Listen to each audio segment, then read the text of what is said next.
আপনি যখন নামাজে দাঁড়াবেন উপলব্ধি করবেন যে আমি নামাজ, এটা শুধু নামাজ নয়, বরং সূরা ফাতিহা এটা হচ্ছে আমি আমার মালিকের সামনে দাঁড়িয়ে আমি আমার দরখাস্ত পেশ করতেছি। সুবহানাল্লাহ, আল্লাহু আকবার। নিয়ত বাঁধলেন, একটু খেয়াল করেন, আপনি দাঁড়ালেন কার সামনে? আপনার ইলাহের সামনে, আপনার মাবুদের সামনে, আপনার খালিক ও মালিকের সামনে। আর আপনি দরখাস্ত পেশ করছেন কি? দোনোমিক্ষেত্তুন মিলাইয়ের সিদ্ধান্ত লওয়ার নাম কি? উদে এককান উন্নি এককান হয় দৌড়নার, এবারে বিচার না হয়, এবারে হয় অবিচার। এবারে কি হয়? অবিচার। বুঝতে জিনিস না না বুঝুন। তাহলে মৌলিক বিচারটা পৃথিবীতে সমস্ত সৃষ্টি জগতে ইনসাফের সাথে বিচারটা মৌলিক করবেন কে? আলহামদুলিল্লাহ রাব্বিল আলামিন। আবার কি সুন্দর প্রশংসা শুরু হয়েছে, হইলাম দরখাস্তের মতো। আলহামদুলিল্লাহ, আল্লাহ তাআলার প্রশংসা। রব্বিল আলামিন, আপনি বিশ্বজগতের রব। আর রহমানির রহিম, আপনি দয়ালু, আপনি দয়াবান। আপনি দয়ালু, আপনি দয়াবান। আপনি যে ঈমান আনে তাকেও খাওয়ান, যে ঈমান আনে না তাকেও খাওয়ান। যে আপনাকে মানে তাকেও রিজিক দেন, যে আপনাকে মানে না তাকেও দেন। আল্লাহু আকবার।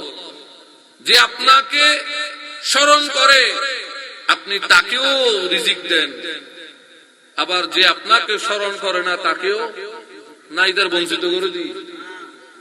হ্যাঁ, এই জন্যই আর রহমানির রহিম, আপনি দয়ালু, আপনি দয়াবান। আয় রব্বুল আলামিন, আয় আমার পরওয়ারদিগার, বিশ্ব জগতের মালিক, আমি আপনার প্রশংসা করছি। আপনি দয়ালু, আপনি দয়াবান। মালিক ইয়াউমিদ্দিন, শেষ বিচারের আপনি একমাত্র, শেষ দিনের আপনি একমাত্র বিচারক। প্রশংসা শেষ। প্রশংসা কি? এবার আপনার সাথে আমার সম্পর্কটা কি?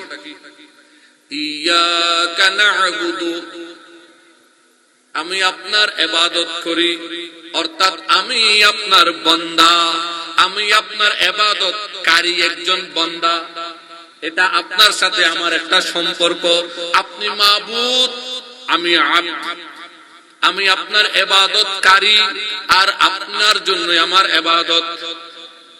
এটা আল্লাহর সাথে আমার কি সম্পর্ক?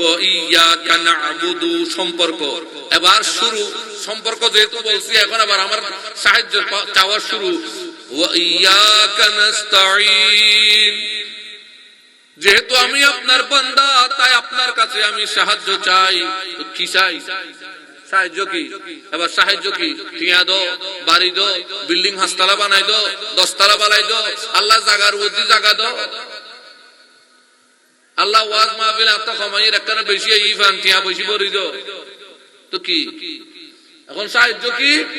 সাহায্য কি? ইহদিনাস সিরাতাল মুস্তাকিম। আল্লাহ আপনার সাহায্যটা হচ্ছে আপনি আমাকে সরল পথ দেখান। কোন সরল পথ? সিরাতাল্লাযীনা আন'আমতা আলাইহিম, আল্লাহ যাদেরকে আপনি নিয়ামত দিয়েছেন, নবুয়ত আপনার নিয়ামত, রিসালাত আপনার নিয়ামত, বেলায়েত আপনার নিয়ামত, শাহাদাত আপনার নিয়ামত, সাদাকাত আপনার নিয়ামত, শুজাআত আপনার নিয়ামত, ইবাদত আপনার নিয়ামত, ইমামত আপনার নিয়ামত। রব্বুল আলামিন, এই নিয়ামত আপনি যাদেরকে দিয়েছেন আমাকে তাদের এই পথ পরিচালিত করুন। এই জন্য আপনার কাজ হচ্ছে যখন নামাজে দাঁড়াবেন তখন প্রত্যেকটা কথা হৃদয় থেকে শুনবেন, মন থেকে শুনবেন। যখন সূরা ফাতিহা পাঠ করবেন তার অর্থের দিকে খেয়াল করে আপনার মস্তিষ্কে এটা আপনি মেসেজ পৌঁছিয়ে দিবেন যে আমি আমার রবের সম্মুখে, আমার মাবুদ, আমার আল্লাহর সম্মুখে আমি দাঁড়ানো, আমি আমার এই কথাগুলো বলছি, আমার আল্লাহ শুনছেন। আপনি যদি এগুলো না করে মসজিদে যান আর আসেন, এ খারাপ ওই খারাপ, একে গালি দেন, ওইকে থাপ্পড় দেন, এই সমস্ত ফেসাদি কাজ করেন, আর আপনি যদি মনে করেন আসসালাতু মিফতাহুল জান্নাত, নামাজ বেহেশতের চাবি, আমি এই চাবি নিয়ে বেহেশতে চলে যাব, তাহলে আপনি ভুলের মধ্যে থাকবেন। শাহনূর সুন্নি বাংলাদেশ, হাজী বাদশাহ মিয়া মার্কেট, রওশনহাট, চন্দনাইশ, চট্টগ্রাম।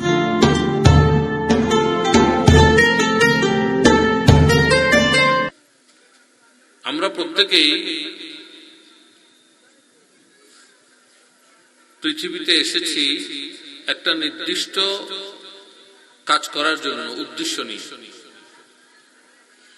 আমরা কেউ এখানে উদ্দেশ্য ছাড়া, কাজ করার ছাড়া বেকার আসি নাই। সবাই একটা কাজ করার জন্য একটা উদ্দেশ্য নিয়ে এসেছি। আর সেই উদ্দেশ্যটা হচ্ছে আল্লাহ তাআলা রব্বুল আলামিনের বندگির হক আদায় করা, তার বندگি করা। তো আল্লাহ তাআলা রব্বুল আলামিনের বندگির হক কেমন, কিভাবে তার ইবাদত করব, কিভাবে ইবাদত করা তিনি আমাদের থেকে চান, এটা সহিহ মুসলিম শরীফের প্রথম হাদিসের মধ্যে আসছে।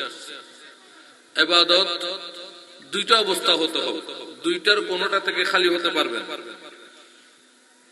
একটা হচ্ছে আপনার ইবাদতটা হবে আন তা'বুদু কাআন্নাকা তারাহ, আপনি ইবাদত করছেন, আল্লাহকে দেখছেন।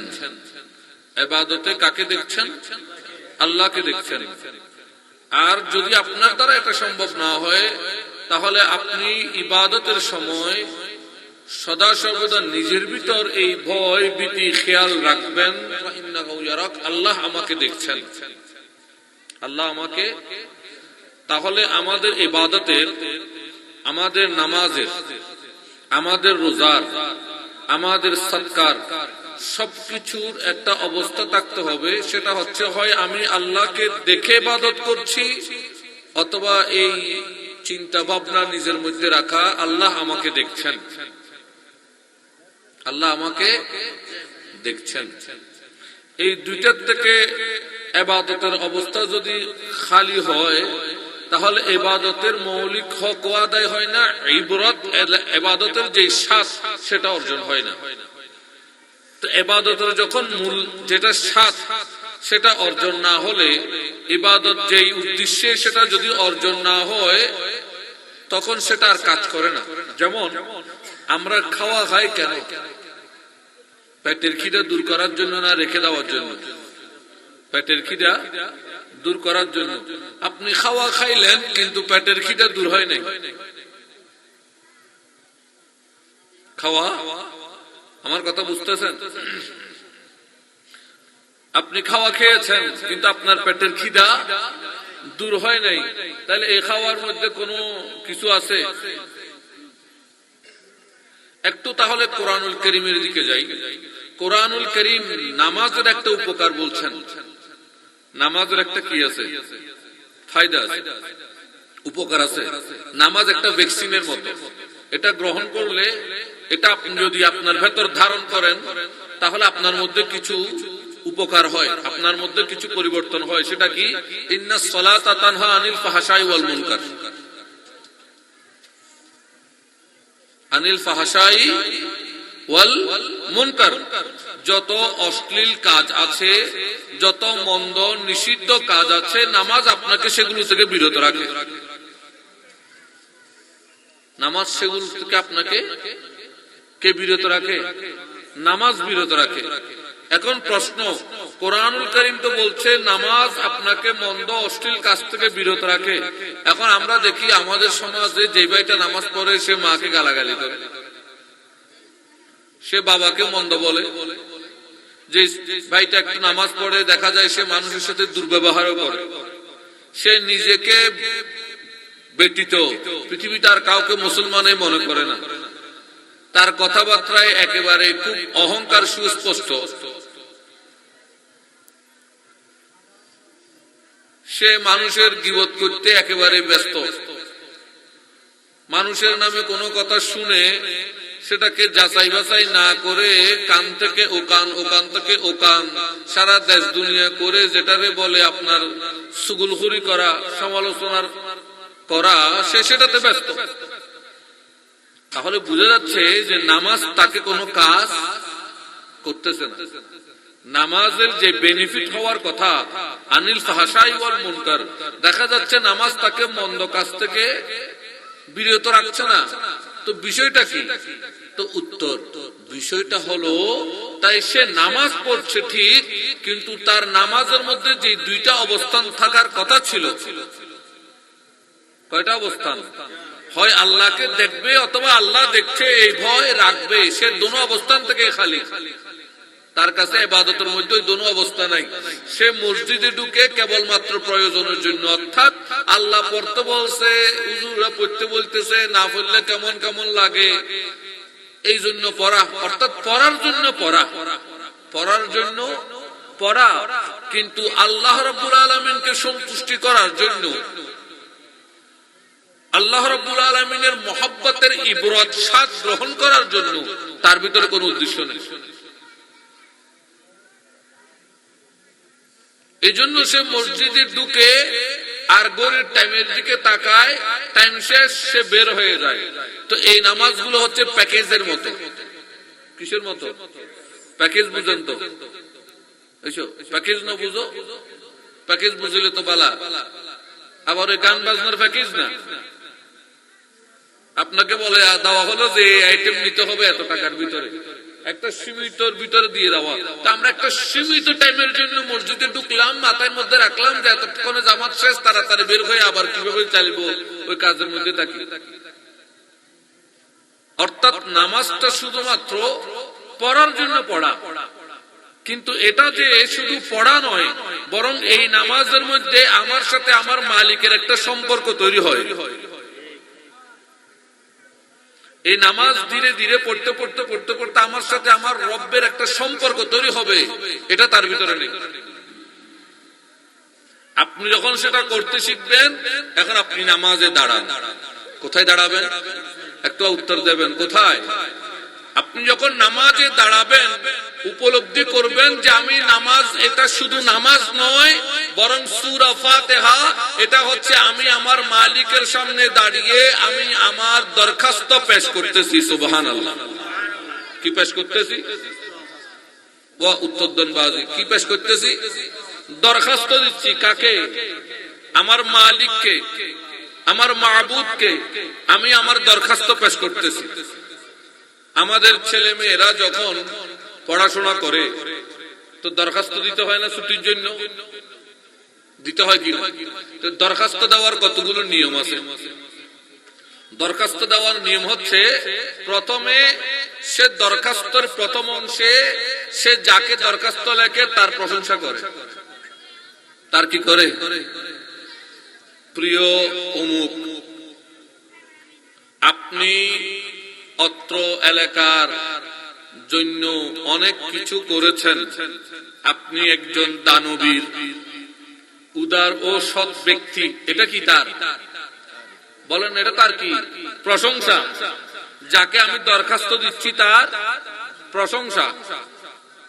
এরপরে লিখতে হয় দ্বিতীয় পার্টে যেটা আসে, কি আমি আপনার সাথে এইভাবে সম্পর্কে জড়িত, বা আমি আপনার এই এলাকার অমুক বাড়ির সন্তান হই, অর্থাৎ আপনার সাথে আমার সম্পর্কটা কিসের?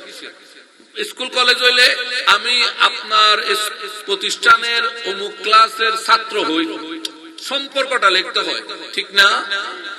এরপর আপনি কি চাচ্ছেন সেটা বলতে হয়, ঠিক না? এরপরে লিখতে হয় এই কারণে আমার ছুটির দরকার, আর যদি আপনি চেয়ারম্যানের কাছে দেন এই বিষয়ে আপনার সাহায্য আমার দরকার। তাহলে প্রথমে করছেন প্রশংসা, তারপরে কি? তার সাথে আপনার সম্পর্কের প্রকাশ, তারপরে আপনার কি? তার কাছে আপনি কি বিষয়ে সাহায্য চাচ্ছেন সেটা, ঠিক না? নাকি? এরপর আপনার যদি কোনো কিছু প্রয়োজন না থাকে তাহলে লিখতে পারেন যে আপনি আমাকে শুধু এটা দিলেই হবে, এটার দরকার নেই, ঠিক না? এই হুবহু যে দরখাস্তের কাঠামো, সেম অবস্থা হচ্ছে সূরা ফাতিহা। একটু উপলব্ধি করেন, আপনি দাঁড়িয়েছেন, আল্লাহু আকবার, নিয়ত বাঁধলেন।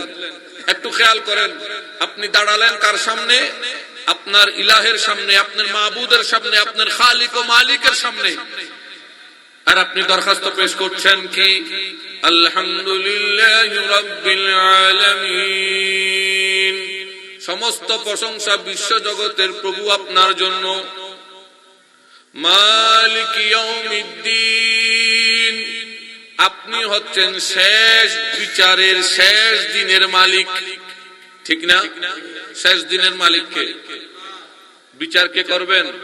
তা আপনি কেন দুনিয়ায় বিচার করে ফেলেন? বিচার করবেন কে?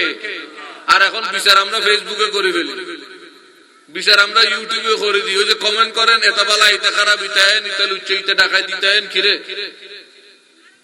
কোন কিছু আপনার ভেতরে আছে সেটা কাঁধের ফেরেশতায় লিখতেছে না, কিন্তু যেই মুখ দিয়ে বের করেছেন আপনার দুই কাঁধের ফেরেশতা কিন্তু লিখতেছে। যতক্ষণ ভিতরে আছে কোন লেখালেখি নাই, যেই বলে দিয়েছেন লোকটা ভালো, বাস বকার ভালো লিখে ফেলছে। যে মইনুদ্দিন ওকে কি বলছে, আর যদি বলি ও তো খারাপ, বাস এই শব্দটা লিখে ফেলছে।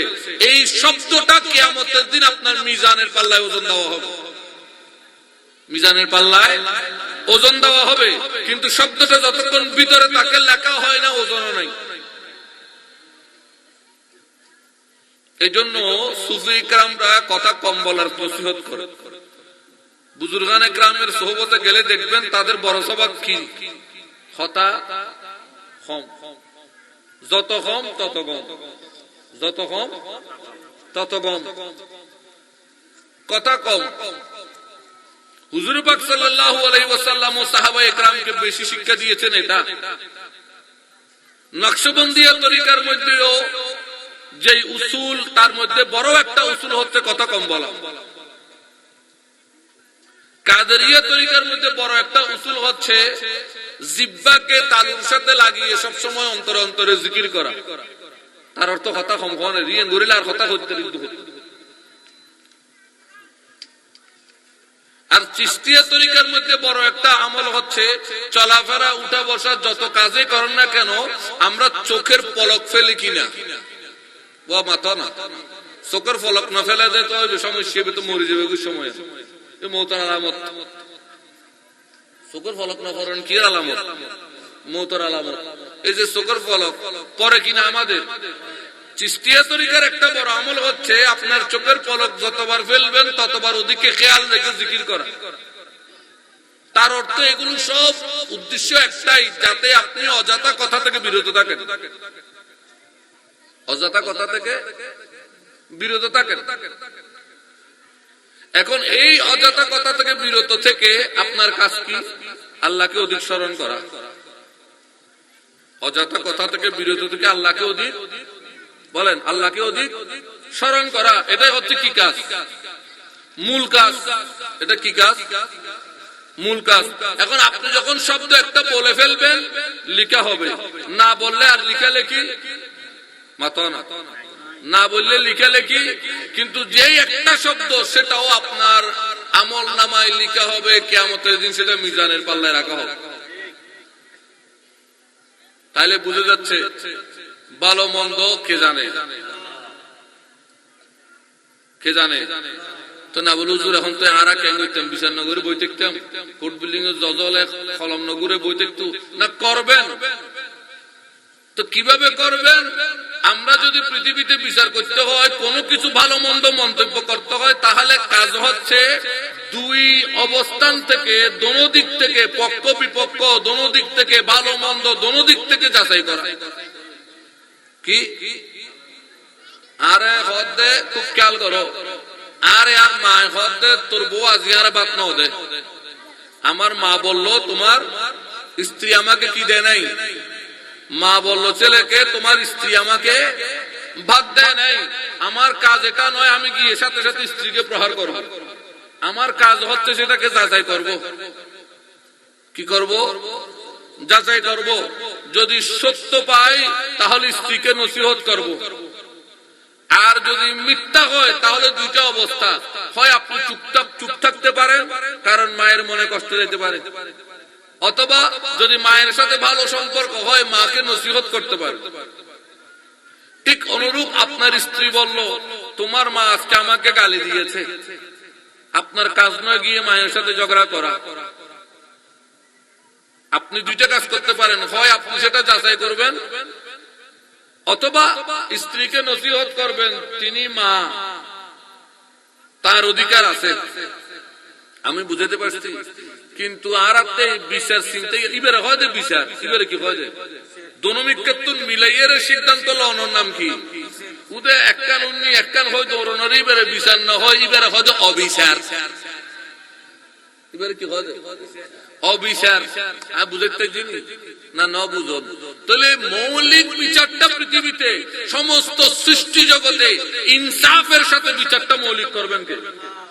তাহলে এই যে প্রশংসা করতেছেন কি, আলহামদুলিল্লাহ রাব্বিল আলামিন, সকল প্রশংসা বিশ্ব জগতের রব আপনার জন্য, মালিক ইয়াউমিদ্দিন, কাল কিয়ামতের দিনে একমাত্র আপনি মালিক, আপনি একমাত্র বিচারক। আলহামদুলিল্লাহ রাব্বিল আলামিন। আবার কি সুন্দর প্রশংসা শুরু হয়েছে, হইলাম দরখাস্তর মতো। আলহামদুলিল্লাহ, আল্লাহ অনেক প্রশংসা। রব্বিল আলামিন, আপনি বিশ্বজগতের রব।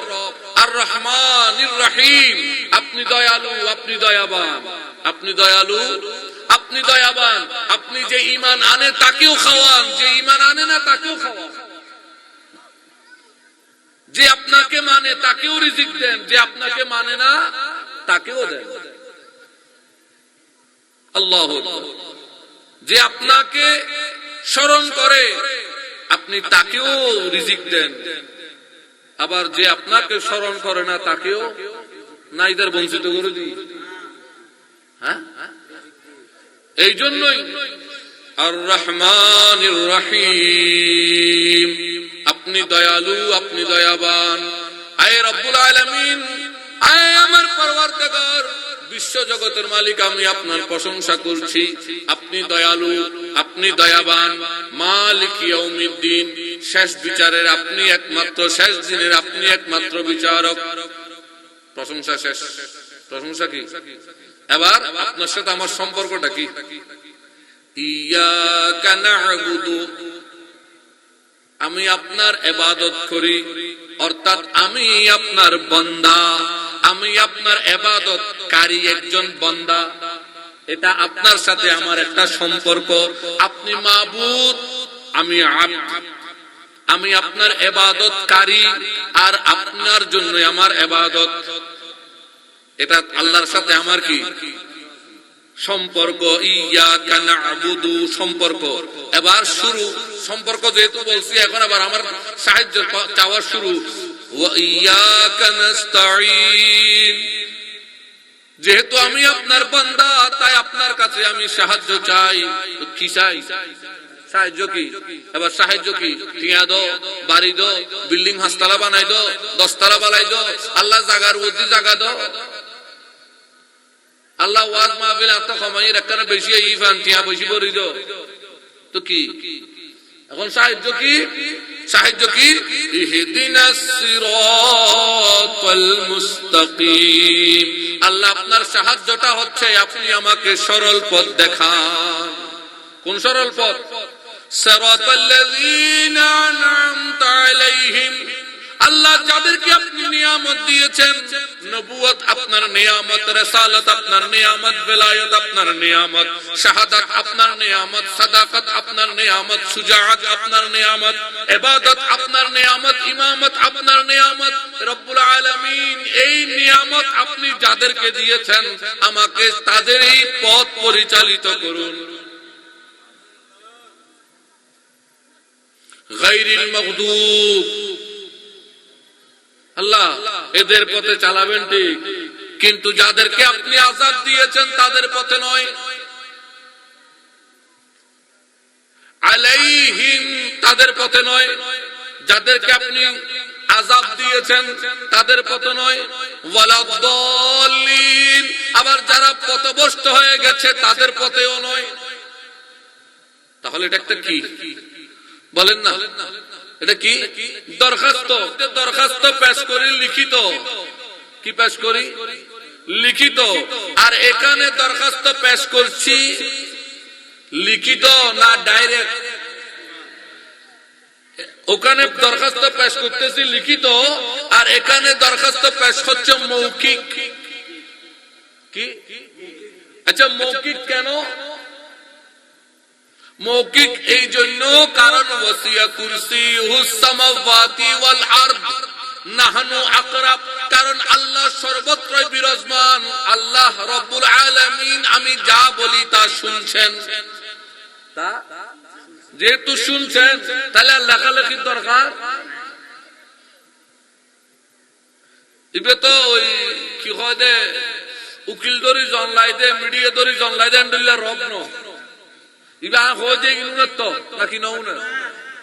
এই জন্য কোন মিডিয়া কোন তো লেখালেখি নাই, ডাইরেক্ট কি মৌখিক। তাহলে চিন্তা করেন আমাদের নামাজের কাইফিয়ত কত হবে কি? মসজিদে ঢুকলাম, আল্লাহু আকবার, আলহামদুলিল্লাহ, মানে মোবাইলের মধ্যে 2G 4G উঠি, এখন 5G। 5G কোনো বেশি স্পিরিট না, বুঝো? এইভাবে নামাজ পড়লে এই নামাজ আনিল ফাহশাই ওয়াল মুনকার হবে না। এটা আপনাকে মন্দ অশ্লীল কাজ থেকে দূরে নেওয়ার নামাজ হবে না। এই নামাজটা বরাবরের মতো আপনাকে ফিতনার মধ্যে ডুবাই রাখবে। কারণ এই নামাজটা ভাষা, এই নামাজটা আপনাকে আল্লাহ রাব্বুল আলামিনের মুহাব্বত, আল্লাহ রাব্বুল আলামিনের রুবুবিয়তের যে প্রেম, সেটা আপনার ভেতরে প্রবেশ করাবে। সেই ইশকে হাকিকির স্বাদ আপনার ভেতরে আপনি বুঝবেন না। এই জন্য আপনাকে কি করতে হবে? এই জন্য আপনার কাজ হচ্ছে যখন নামাজে দাঁড়াবেন তখন প্রত্যেকটা কথা হৃদয় থেকে শুনবেন, মন থেকে শুনবেন। যখন সূরা ফাতিহা পাঠ করবেন তার অর্থের দিকে খেয়াল করে আপনার মস্তিষ্কে এটা আপনি মেসেজ পৌঁছিয়ে দিবেন যে আমি আমার রবের সম্মুখে, আমার মাবুদ, আমার আল্লাহর সম্মুখে আমি দাঁড়ানো, আমি আমার এই কথাগুলো বলছি, আমার আল্লাহ শুনছেন। এখন আপনি বলেন সকল প্রশংসা বিশ্বজগতের প্রভুর জন্য। আপনি দয়ালু, আপনি দয়াবান, আপনি বিচার দিনের মালিক। আমরা আপনার ইবাদত করি, আপনার কাছে সাহায্য চাই। আপনি আমাকে সরল পথ দেখান, সেই পথ আপনার নিয়ামত বন্দাদের পথ।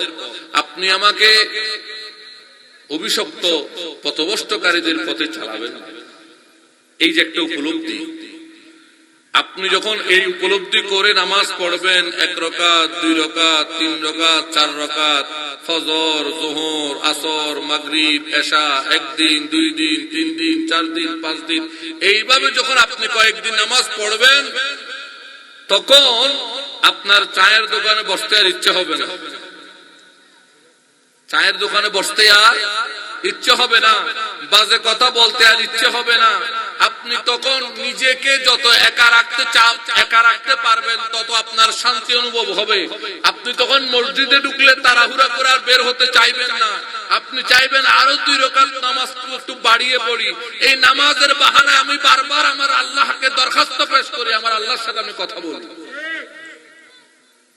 এটা হচ্ছে ইবাদতের কাইফিয়ত। এই ইবাদতের কাইফিয়তে খানকাগুলোর মধ্যে তালিম দেওয়া হতো। আর এখন তো অনেকগুলো খানকায় গীবতেরও তালিম দেওয়া হয়। এগুলোই খানকায় তালিম দেওয়া হতো। কিভাবে আপনার ভেতরটাকে পরিশুদ্ধিত করবে আমি বুঝাতে পারতেছি। এখন আপনি যদি এগুলো না করে মসজিদে যান আর আসেন, এ খারাপ ওই খারাপ, একে গালি দেন, ওইকে থাপ্পড় দেন, এই সমস্ত ফেসাদি কাজ করেন, আর আপনি যদি মনে করেন আসসালাতু মিফতাহুল জান্নাত, নামাজ বেহেশতের চাবি, আমি এই চাবি নিয়ে বেহেশতে চলে যাব, তাহলে আপনি ভুলের মধ্যে থাকবেন।